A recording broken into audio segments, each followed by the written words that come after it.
Welcome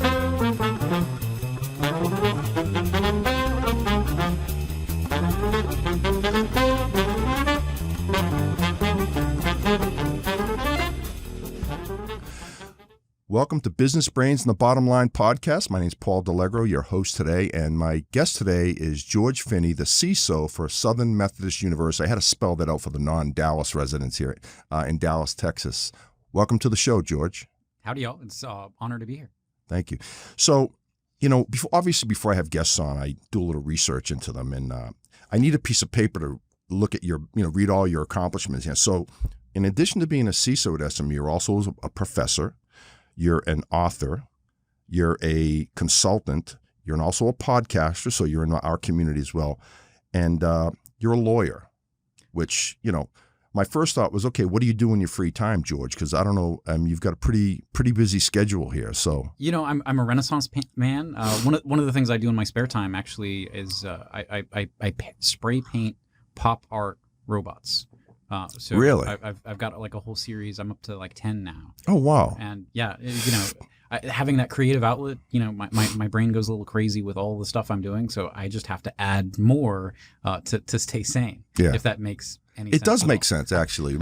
My daughter, I think I mentioned, my daughter Gabriella goes to SMU, and she's going into her senior year, electrical engineering major, and she's an artist and a musician as well. For that reason, it's just an outlet for her. She plays the piano and she's an artist. So just, again, you can't be so one-dimensional that that's all you do, right? I had this experience. So what they don't tell you in law school, when you have to take the bar exam, it's too late to quit law school.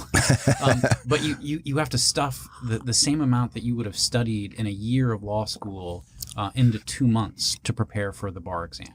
And man, I had this surreal out-of-body experience where I was so beat down from like working full-time during the day, then trying to study at night, that my brain kept coming up with like new business ideas.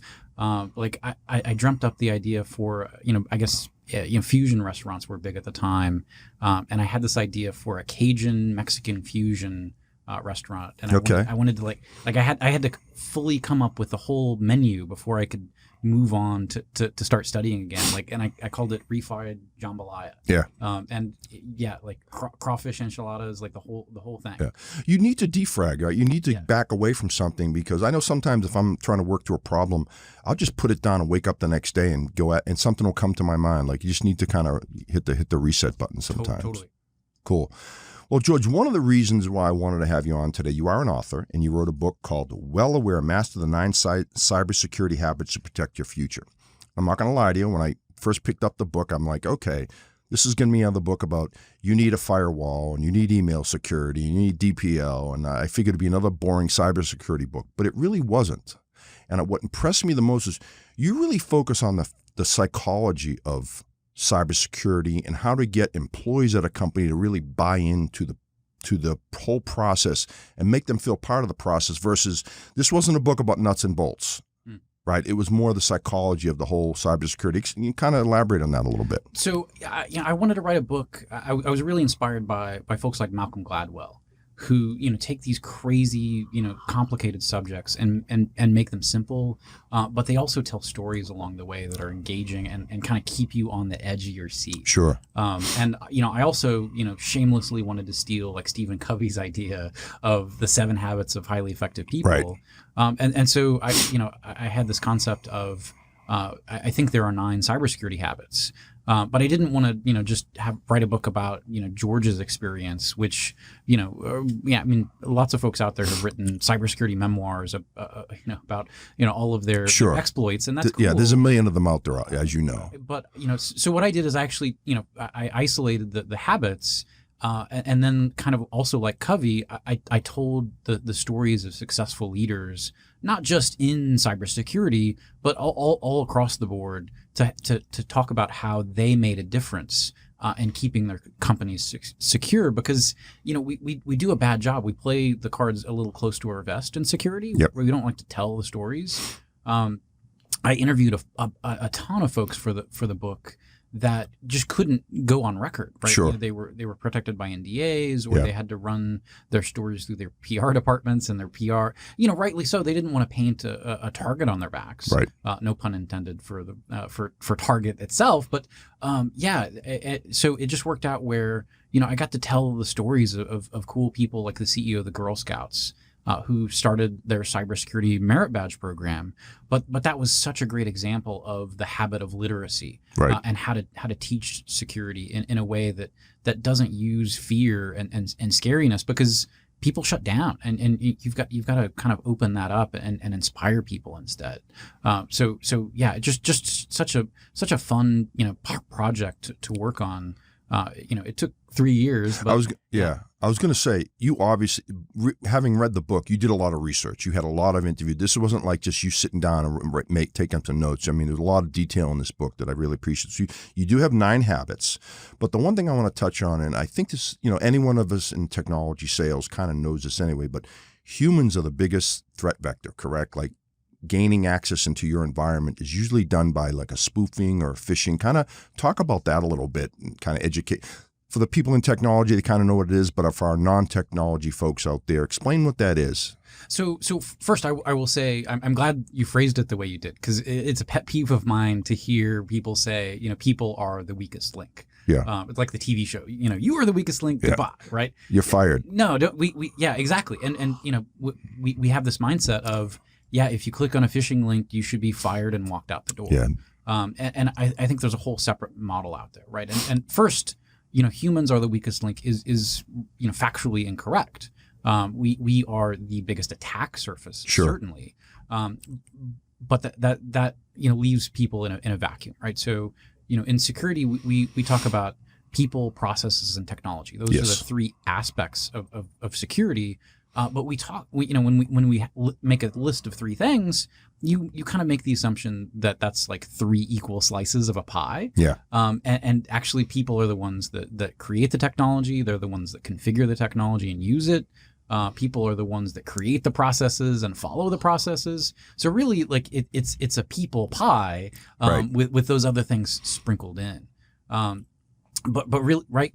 So you get back to people. We're 100% a part of the process. So it's not surprising, when you hear the statistic, human error accounts for 98% of all data breaches. Well, actually, probably it's more like 100%, yeah. right? Because people are involved in every aspect, and the only way we're going to improve is if we focus on people and find a way to inspire them to do and work differently. Yeah, you had actually talked a lot about that in the book, about how to make it an inclusive process where people aren't intimidated and you're not shaming people. I mean, I know enough about technology. I tell my family members, for anyone to listen, never click on a link in an email.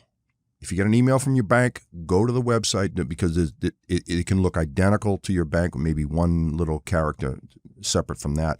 And that's normal. You're working during the day, you're a student at SMU, and it's only... you can't be on guard all the time, but I think you said you had a process where you make it inclusive, try to educate the folks without having to be some boring, not lunch and learn, but some requirement from the students. Talk about that a little bit. So, I had this experience a few years ago, and I've got, I think, really good relationships with the folks I work with. But one particular individual, she's kind of a firecracker, right? And it doesn't take stuff from anybody. So there was an issue in her area. I had to call her up and get her help to fix it. But she kind of circled back around to me afterwards and said, George, like, I was stressed out. Like, yeah. I was kind of scared when just the tone of my voice changed, and that had an impact on how they react. And we worked through the issue. It wasn't a huge deal. But I took away from that, I've got to manage every aspect of how I connect with other people to make sure that they don't feel like they're in trouble, that they don't feel scared. They have to feel confident that when George is in the room, I think of myself like Harvey Keitel in Reservoir Dogs, right? Oh, or Pulp Fiction. You brought in the wolf, right? Everybody's cool now. Okay, like we're good. We got George in the room. They should feel good about that, and right. and know that the next steps are going to be taken, because if the opposite is true, right? If they don't feel comfortable with you in the room, they're going to work around you, right? They're going to find ways to solve their problems or hide their problems so that they don't get fixed. And you hear so many stories of people in my role, pounding their fist on the table, saying, no, you can't do that. That's got to change. Yeah. And I think it is changing. No, I can honestly tell you, some of our customers that I've been in meetings where this subject has come up, like, John Doe has done this 3 or 4 times, and they're talking about firing him. We're going to warn him if he does it again. And I often thought, like, here's a guy just doing his job. I mean, he's not trying to do anything bad to the company, but someone sends him an email, he doesn't think about it, boom, he clicks. And I hear that over and over again. Like, we call those people repeat offenders. Yeah. And oh my gosh, that's kind of a derogatory term, but it doesn't take into account what their workload is like, what their culture, right? I've heard of cases where their boss created a culture where you have to respond within 5 minutes and close a ticket within a certain period of time, and that kind of culture forces people to act without thinking. So I think you've got to look at the big picture and take into account, hey, people are, have they're going to try and fit in. Yeah. And we've got to look at those bigger issues. And again, make it approachable. There's this great story at IBM where Tom Watson was in charge, and some guy made a multi-million-dollar error, and the guy went into Watson's office fully expecting to be fired, right? And that's the position we're in. And Watson's response, oh my God, why would I fire you? I just spent $10 million educating you. You're not going to make that mistake again, right? And so, okay, cool. I think after somebody clicks on a phishing message, or they're involved in a some sort of incidental disclosure or breach, right? To go through that process, certainly some people need to be held accountable, especially for negligence. Yeah. I can't say that you should never fire someone. Yeah, I know what you're saying. Sure. But oh my gosh, that's the best opportunity we have for helping people grow. Yeah. And if you're letting those people go, then somebody else is taking advantage of their learning opportunity. Yeah. And I think that's a wasted opportunity for organizations. No, I agree. I know in the book you talked about what you do at SMU, where you don't want to let your people think you're spying on them and trying to trick them, but you do kind of give them a little forewarning that, hey, we're going to be running some fake phishing exercises here over the next few weeks, just to see how, so they feel like they're part of the process. Yeah. Right? So I mean, I will first say, whenever I sit down in a meeting, particularly with faculty, I like to kind of jokingly introduce myself as, "Hi, I'm Big Brother." Yeah. And, just to get that on the table, right? Yeah. Because they're going to be saying that in the background. Oh, that George is a big, he's watching everything we do. He's reading our email or whatever. And actually, I don't do that, right? And we have processes in place, and we want to open the door to those conversations. We don't want to close them down. So bringing it up, I think, helps people. But yeah, I've had this debate about simulated phishing for years, and I've professionally sent probably 25,000 simulated phishing messages. And what I've learned over that period of time, people hate it. People don't like feeling victimized. But if you partner with them, right, and part of that is, hey, I'm going to give you a heads up. A couple weeks in advance, right? You're on notice. We can kind of say after the fact, well, you should have been watching. Well, and again, we don't want to make it, just CYA, you should have been doing it. But, we also have rules for how we write phishing emails, right? We don't want to make them too good, because you could fool anybody. Right. I could be fooled by a simulated phishing message or a real one. So that's not the point. The point is to create learning opportunities, to create opportunities for growth. Yeah. And oh my gosh, and some awareness too, right? That. Yeah. We know that. I guess I worry that people are getting a false sense of security because we do a fairly good job of blocking the spam and phishing that gets to your mailbox, and some will slip through. And we know that we're never going to get to like a 0% click-through rate. But if we can create opportunities for like reporting, where people tell us when they see a phishing message, we can go back and help, pull those phishing messages out of mailboxes. We can block those websites. So again, it's not just about the awareness. It's about building a culture that protects one another. Yeah, no, you touched on a good point. If you can get people to recognize one and then let you know, that's just another website you can block. Exactly. Yeah, no, it's cool. So George, I know that you developed a cybersecurity profile test, which I took, by the way, and I'm a believer, whatever category that means. So a couple things. Why did you develop the test, and what does it actually tell us? Yeah, so one of the first questions that I always get about the 9 habits is like, okay, that's a lot of habits. Where do I start? Where do I begin? Yeah. And really, what the test is designed to do is it helps you identify your top 2 strengths when it comes to the 9 habits. And that's where I want you to start, right? And security's scary, it's super technical. The quiz itself isn't technical, right? And what it's really helping you do is to build that identity around, oh my gosh, I can actually contribute to security. I have a role to play, and I think there are no small roles when it comes to security. So for a believer, I guess the first thing that comes to mind is the Monkees song. I'm a believer. Right. But your top 2 strengths there are literacy and culture, right? And both of those things are so critical. For an organization to know what's out there, to know what you should be doing, and to help kind of create that group, feeling of, we all believe in this together. Yeah.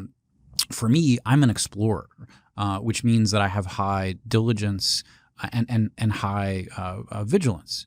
So both of those together, so it totally explains my personality. Yeah, and plus you are a CISO, so I would think you'd have to be diligent in your role, right? You do, and I think there are, there's not necessarily one profile or persona that CISOs will all fit into. I've seen lots of different ones have different personality types, but once we get into the we're beta testing now for the assessment, but once we get enough responses, I'd love to be able to say the top 3 personality profiles for CISOs are explorers, believers, and detectives or whatever. Same for CFOs or CEOs. But for me, if it was interesting to take the assessment because I kind of know who I am. But thinking back, like, wow, you can call me Curious George, but right, I wouldn't have written the books that I've done or gone to law school and do these other things if I weren't an explorer, right? I'm always out there looking for the next thing, looking for patterns, being interested in different things, right? And the earlier I would have known that about myself, the more I can direct my career. So I think it's really great for both general awareness to help folks feel like they can be a part of security and to know how to get started in building those habits. At the same time, I think it's great for new people coming into security to help them find the right path and where they're gonna really thrive. Yeah, I mean, after I took the test and read your book, I think that my thoughts have changed on security. I was kind of like the old school, just put some stuff in, hold people accountable. But I think including them as part of the process is really going to be crucial going forward. Absolutely. I mean, you gave the example earlier of, okay, I always will call my bank or my credit card company back directly if I get the phone call for them, or I'll always go to their website if I get an email or text. That's a habit. Right. Okay, so how do you build those habits? We know from psychology there's a habit loop, right? There's the prompt or the cue that gets you to do the behavior. There's the behavior itself, and then there's some sort of reward on the back end that releases dopamine that tricks your brain into doing that loop again. And so if you know that your strength is culture, okay, cool. Let's develop some habit recipes to get you kickstarted on focusing on that strength. And we I've had the privilege of working with a couple of executive coaches in my career, and the best ones will help you focus on your strengths. because that's how you grow, right? That's how you you build on your unique set of skills is to focus on those rather than like papering over your weaknesses. And oh, by the way, you're a part of a team, so if you can do the assessment for a whole team, right? You want to build a team that has the right strengths to do whatever it is you're working on, whether it's a project, whether you're in operations, whether you're in sales, and protecting customer lists or protecting customer data. There are lots of ways to accomplish that. And I think all of us working together, there's no one right way to do security. So working together as a team, knowing what our strengths are when it comes to security, oh my gosh, I think that gets us so much further down the road. Yeah, no, I completely agree. I mean, you've really kind of opened my eyes with this book to think a little differently. Matter of fact, I'm going to kind of recommend this book to my team. Dude, right on. Thank you. I think it's, again, because I've been in so many of those meetings where everyone's pointing fingers. Right. And that never works. Right. The blame game never. I've always said the blaming people never works. And I catch myself doing this still, even after writing the book. Right. Yeah. Oh, this, so-and-so, they just don't like, quote unquote, get security. Yeah. And I find myself checking it and I'm like, wait a minute, like maybe they just have a different experience. Because I really believe everyone, every human being natively understands security. I say this in the book that security is in your DNA, right? We've evolved as a species. Yeah, we put locks on our houses, our cars. I mean, the whole reason we come together as a culture, as a civilization, is for mutual protection. Yeah. Right. So everybody this is why see something, say something works. Right. We all want to contribute, but we have different ways of contributing. We have different strengths. Sure. And it's not that any one person doesn't get security, doesn't care about security. It's that they have a different perspective. They've got a different life story when it comes to that. And I think if we can connect with those stories, that's how we can all collaborate and work together most effectively. Yeah, no, completely agree. So another thing I noticed is you have your own WellAware security company. If I say consulting company. Yeah. So tell me a little bit about that. What's going on with that? So WellAware Security, you can go to the website. You can take the free assessment. I do keynote speeches across the country and for different organizations. So I can also come in and help do consulting, right?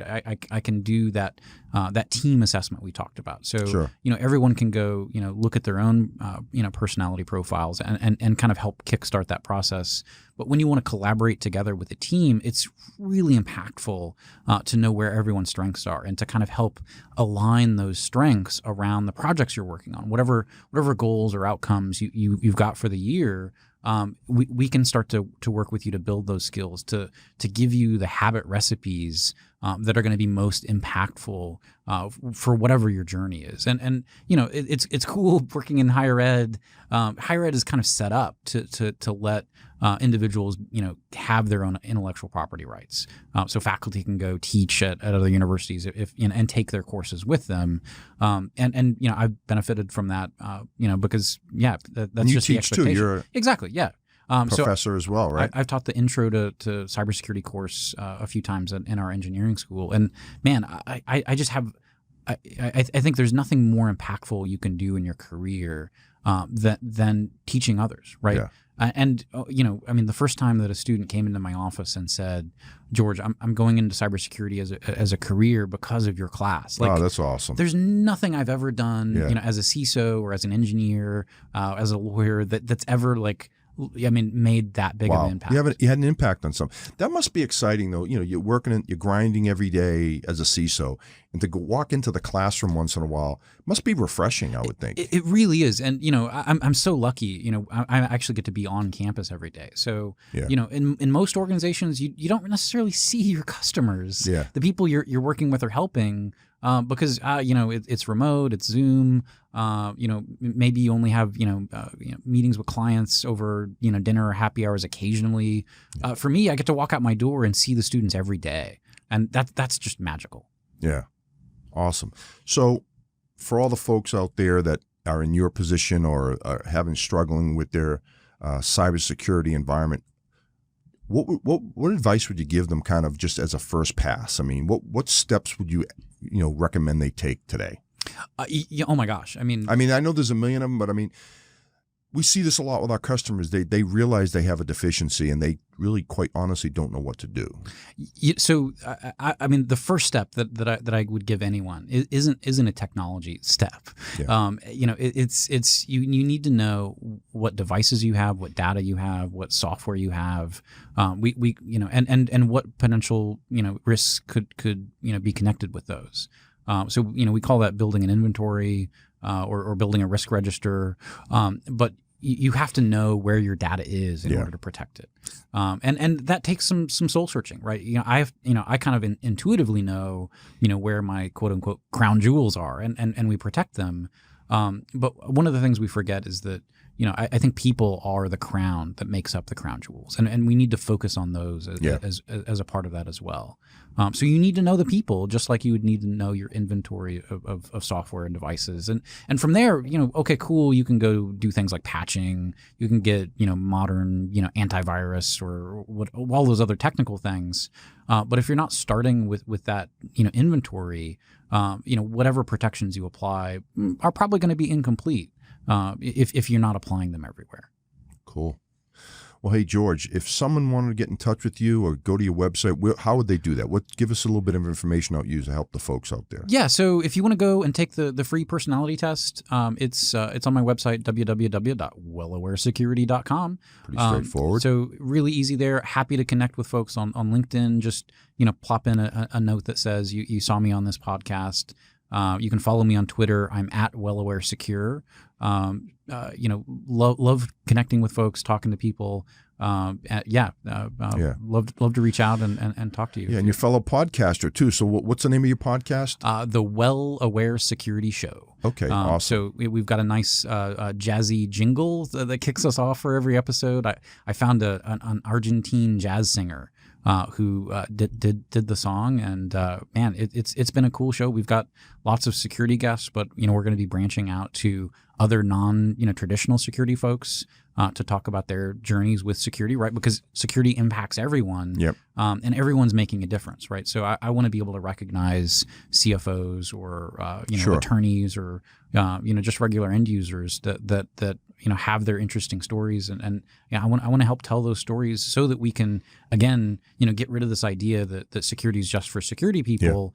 Yeah. Anyone can make a difference in security. Yeah, that's the biggest takeaway I got from the book, is that it's not just the guy sitting in the room, coming up with the security practices. It's everybody. Absolutely. Everyone's got to be part of it. So I learned something from your book. I really enjoyed it. Well, thank you so much. That really means a lot. I know, I'm the same way, right? Some books I'm kind of like skeptical about, and then when I read them, they kind of blow my mind. And those are the favorite reads that I read. Yeah, definitely. I was surprised, so I enjoyed it. But